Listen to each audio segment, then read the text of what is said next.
नमस्कार, मैं हूं विनय मिश्रा। आप देख रहे हैं CW न्यूज। देश के प्रधानमंत्री नरेंद्र मोदी पर विपक्ष को टारगेट करने के लिए सरकारी तंत्र, आम जनता के पैसों का गलत इस्तेमाल का आरोप लगता रहा है। मोदी सरकार पर पहले से ही विपक्ष आरोप लगा रहा है कि सरकार विपक्षी पार्टी के नेताओं की पेगासस के जरिए जासूसी करा रही थी ताकि इसका चुनाव में राजनीतिक फायदा उठा सके। इस मामले में आरोप है कि सरकार चोरी छुपे पत्रकारों, व्यवसायियों, विपक्षी नेताओं, जजों, यहां तक कि खुद के मंत्रियों की जासूसी करा रही है। लेकिन अभी जो आरोप लग रहे हैं वह आरोप मोदी सरकार द्वारा खुलेआम सरकारी तंत्र का उपयोग कर विपक्ष को निशाने पर लेने या राजनीतिक लाभ के लिए सरकारी तंत्र, आम जनता के पैसों का गलत इस्तेमाल करने का आरोप लग रहा है। अब आप सोच रहे होंगे कि हमारे प्रधानमंत्री मोदी ने ऐसा क्या कर दिया कि उन पर ऐसे आरोप लग रहे हैं। तो चलिए आपको विस्तार में बता देते हैं। पहले मैं यह स्पष्ट कर देता हूं कि इस बार प्रधानमंत्री नरेंद्र मोदी पर जासूसी कराने जैसा कोई आरोप नहीं लगा है। यह पूरा बवाल हो रहा है प्रधानमंत्री नरेंद्र मोदी, जिन्हें महरूम विनोद दुआ जी प्रधान सेवक भी कहा करते थे, उनके एक राजनीतिक बयान को लेकर। अब आप यह भी सोच रहे होंगे कि प्रधानमंत्री मोदी तो हमेशा कुछ न कुछ राजनीतिक बयान देते रहते हैं, तो बवाल क्यों नहीं होता था, अब क्यों हो रहा है?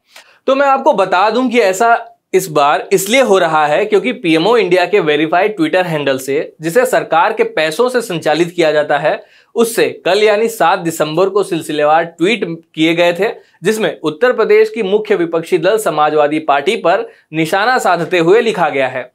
आपके लिए ट्वीट में पढ़े देता हूं। ट्वीट में लिखा है, आज पूरी यूपी भली भांति जानता है कि लाल टोपी वालों को लाल बत्ती से मतलब रहा है, आपकी दुख तकलीफों से नहीं। लाल टोपी वालों को सत्ता चाहिए, घोटालों के लिए, अपनी तिजोरी भरने के लिए, अवैध कब्जों के लिए, माफियाओं को खुली छूट देने के लिए।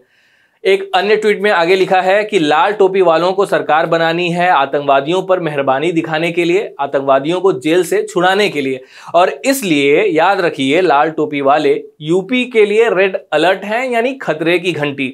विपक्ष की ओर से इस पर क्या प्रतिक्रियाएं आई? टीएमसी ने पीएमओ की ट्वीट को रिट्वीट करते हुए लिखा कि श्री नरेंद्र मोदी द्वारा सरकारी मंचों का खुलेआम दुरुपयोग अस्वीकार्य है।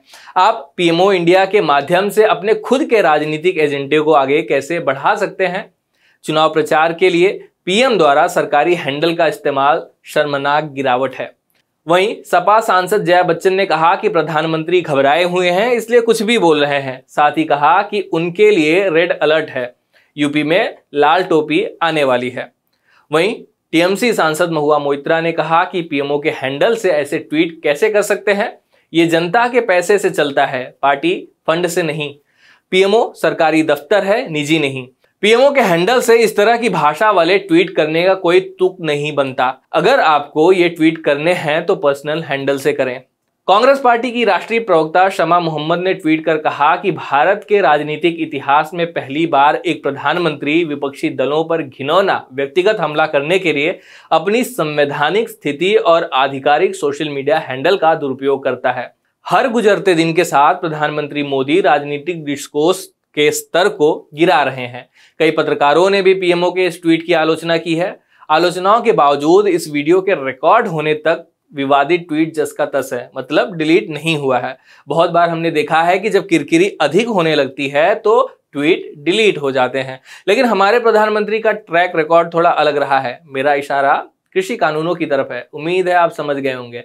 यहाँ बहुत देर हो गई थी गलती को समझने और स्वीकार करने में।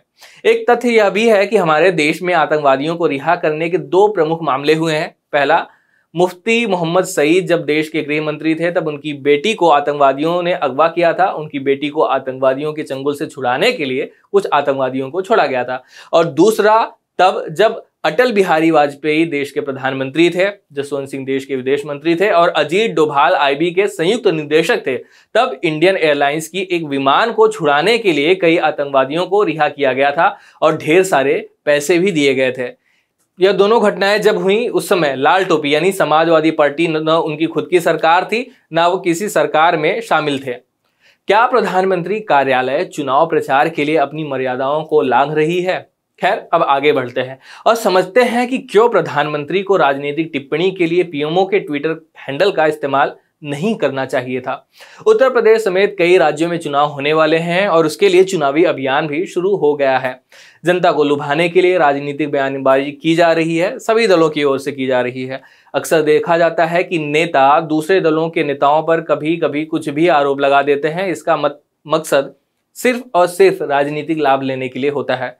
प्रधानमंत्री नरेंद्र मोदी भी एक बीजेपी नेता के तौर पर अपने निजी ट्विटर हैंडल से या राजनीतिक मंचों से समाजवादी पार्टी या किसी और पार्टी पर आरोप लगाने के लिए स्वतंत्र हैं, लेकिन प्रधानमंत्री का पद एक जिम्मेदार पद होता है। अगर वे पीएमओ हैंडल से आरोप लगाते हैं तो यह उनका व्यक्तिगत आरोप नहीं होता, ना ही भारतीय जनता पार्टी का आरोप कहलाएगा, बल्कि यह पूरे देश की सरकार यानी भारत सरकार की तरफ से लगाया गया आरोप कहलाएगा। अगर सरकार सरकारी मंचों से इस तरह के आरोप लगाएगी तो इससे कई सवाल खड़े होते हैं। पहला सवाल यह है कि अगर सरकार के पास इस बात के सबूत हैं कि फला पार्टी आतंकवादियों की मदद कर रही है तो सरकार ने उसके खिलाफ कार्रवाई अब तक क्यों नहीं की। दूसरा सवाल यह भी खड़ा होता है कि पीएमओ हैंडल को हैंडल करने वाले लोग सरकारी कर्मचारी होते हैं, उनके पगार का व्यय भी सरकार ही उठाती है और सरकारी खजाने में पैसा जो होता है वह जनता का होता है। तो जनता का पैसा किसी एक पार्टी को फायदा पहुंचाने के लिए इस्तेमाल क्यों किया जा रहा है और यह किस हद तक सही है। पीएमओ की ओर से जो ट्वीट हुआ है वह एक गलत मिसाल पेश करता है। यह आगे आने वाली सरकारों के लिए भी एक रास्ता तैयार कर रहा है जिससे वह भी इसी तरह की मनमानियां कर सकेंगी। अगर जल्द ही यह ट्वीट डिलीट ना किया गया तो यह ना सिर्फ सरकार की ओर से आम जनता के पैसों का घोर दुरुपयोग होगा, बल्कि हमारे संवैधानिक मूल्यों के खिलाफ भी होगा। उम्मीद करते हैं कि इस ट्वीट को वापस लिया जाएगा और आगे इस तरह की गलती दोबारा नहीं दोहराई जाएगी। यह वीडियो यहीं समाप्त होता है। इस पूरे मसले को लेकर आप क्या राय रखते हैं कमेंट बॉक्स में जरूर रखें। धन्यवाद।